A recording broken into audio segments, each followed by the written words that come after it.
Les incidents hommes-faune sauvage sont récurrents en Côte d'Ivoire. L'on se souvient encore en 2014 à Daloa de l'incident né entre la population et un troupeau d'éléphants. Bilan 2 morts et des blessés au sein de la population et plusieurs plantations détruites. Récemment encore, dans le mois de septembre, ce troupeau transféré dans un parc national s'est retrouvé dans la localité de Sikensi, détruisant plusieurs plantations. Le ministère des Eaux et Forêts veut mettre fin à ces incidents à répétition. Un séminaire est donc initié au profit des agents du ministère, des préfectures et autres structures afin de les outiller pour leur permettre de mieux faire face à cette situation.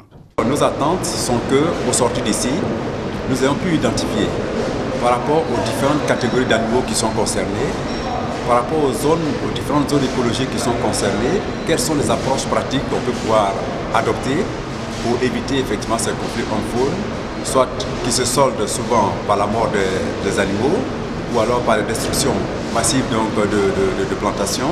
Selon Doplé Soro, la destruction des habitats naturels de la faune sauvage a accru les interactions entre les hommes et la faune et créé les incidents homme-faune sauvage.